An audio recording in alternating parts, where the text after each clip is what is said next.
এখানে মা কালী পূজিত হন ছোট্ট বালিকা রূপে। কলকাতার এমন এক মন্দির যেখানে মা কালী জীবিত।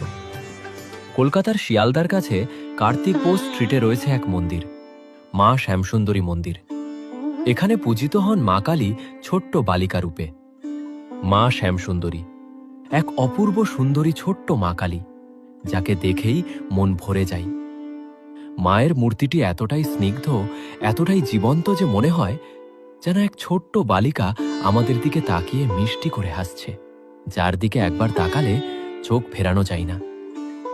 খুব অল্প সময়ের মধ্যেই মা যেন অসংখ্য ভক্তের হৃদয়ে জায়গা করে নিয়েছেন। বিশ্বাস করা হয় টানা ২৮টি শনিবার এই ছোট্ট মায়ের দর্শন করলে সমস্ত গ্রহদোষ কেটে যায়। মা শ্যামসুন্দরীকে এখানে বিশেষ চাল কলা দিয়ে পুজো করা হয়। তার পেছনে রয়েছে একটি বিশেষ ঘটনা। মহালয়ার দিন পুজোর বাজার করতে বেরিয়েছিলেন মন্দিরের পুরোহিত।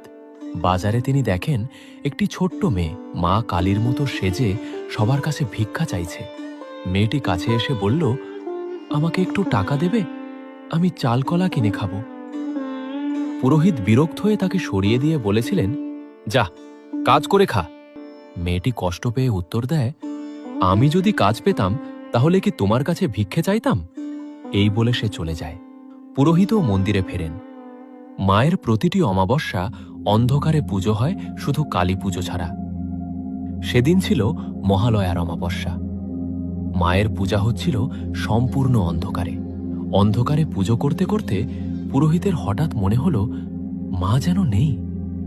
মনে করলেন মা তো কালো, তাই হয়তো অন্ধকারে দেখা যাচ্ছে না। হঠাৎ তার পেছনে ঝুম ঝুম করে নূপুরের শব্দ এবং ধপ করে শিবের বুকে পড়ে একটি ছোট্ট পা, আর অন্ধকার থেকে বেরিয়ে আসে সেই ছোট্ট বালিকার মুখ, যাকে তিনি ধাক্কা মেরে সরিয়ে দিয়েছিলেন।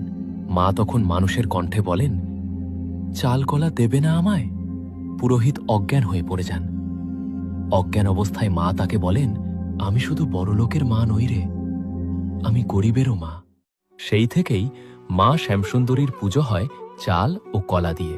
বিশ্বাস করা হয় যে ভক্ত এক মুঠো চাল ও একটি কলা নিবেদন করেন তার মনস্কামনা পূর্ণ হয়। অসংখ্য ভক্ত ছোট্ট মাকে দেখলে আবেগে ভরে যান। এমনকি অনেকে এই ছোট্ট মাকে ভালোবেসে চকলেট বিস্কুট দিয়ে থাকেন।